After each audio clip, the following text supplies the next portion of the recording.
in once again to the SWU Sports Network on the Coaches Show. I'm Cade Crenshaw, your host, and joined today by Coach Jake Sims of Cross Country. Coach, how are you? Very well. Thanks for having me again. Absolutely. Well, Coach, the season came to a close as it did last week with the championship. Before we break down that, you look back to the beginning part of this season. How do you think the team collectively grew from day one until the season's end? That's a fantastic question. It was so the nature of our sport being both individual and team.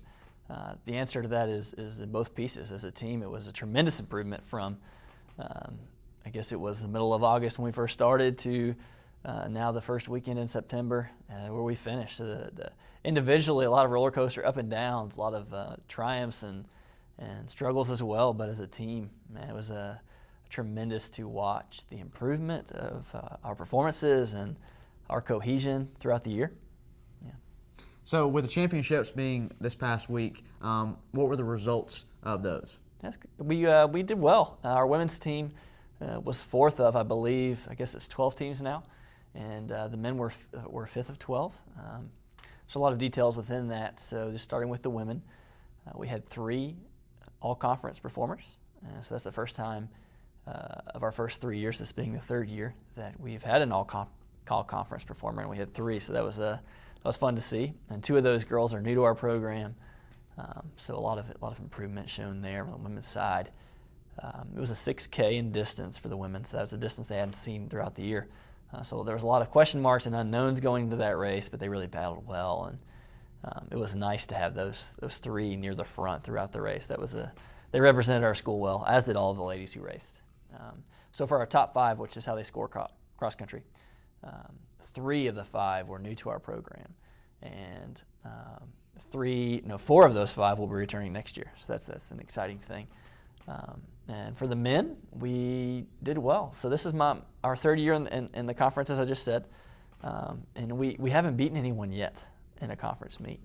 So to go from being near the back or at the back for the first 2 years to making that huge jump to beating 4 schools was tremendous. And the guys had a lot of momentum going into that race, but still we hadn't seen a lot of these teams throughout the year. It's kind of different in that sport, right, in that sense.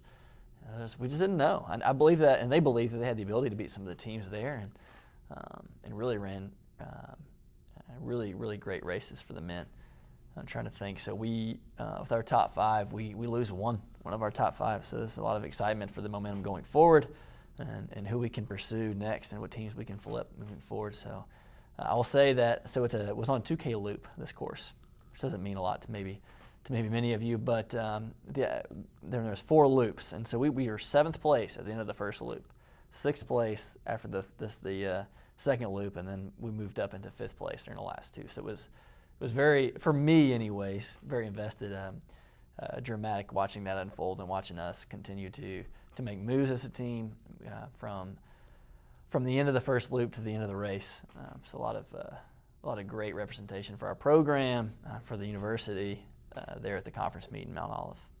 Now, like you said, you have many coming back. Many, even you mentioned a few all-conference performers returning. That's right. Those that are leaving the program, that have finished the race, so to speak, here at SWU, who are some of those individuals? Yeah, so for the women, Haley Singletary is a big one that comes to mind. She's been a huge part of transitioning our program from when I've been here to where it is now. She's a tremendous competitor and adds a lot of depth to the competitive nature of our team and the chemistry of our team. So Haley won't be back next year. She's graduating, so that's tough. For the men, we lose Mason Sims. He's one of the only people in the entire distance program that was here from my first day. So to have him and for him to be on the fringe probably of the program early on to where he is now as one of the top 5 scorers, it's fun to watch his maturation as an athlete and as a young man. So we lose Mason, who ran number 4 for us, which is a very valuable spot. So those are people that we're very dependent on and thankful for what they've done for this department and our program specifically. Now, what does the offseason look like for a cross-country runner?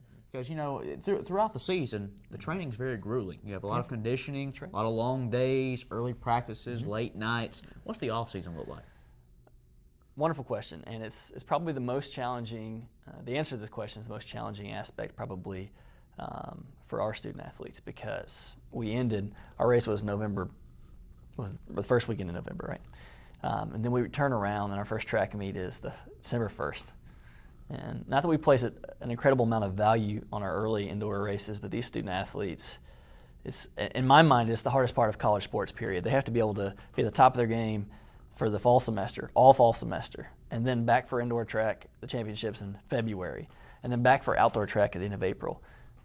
So to be a collegiate distance runner brings so many challenges, and to stay healthy and to compete well and to keep your grades up and all those things, it's quite the academic year for them. So what does it look like? Some cross training for them now. They have a little bit of resting, but we're already lifting, and we're on the bike, we're on the rower, we're swimming, just trying to get away from running a little bit, but not so much that when we come back to it that we're too far behind. So it's quite the balancing act for myself in planning, and for them, and the functioning of that transition is tough. He's Coach Jake Sims of our cross-country program here at SWU. First off, congratulations to all of you student athletes who had a very successful season with the cross-country team. Coach, congratulations to you as well, and thank you for joining us. Thanks a lot. All right, I'm Cade Crenshaw. This has been the SWU Sports Network and the Coaches Show. We'll see you next time.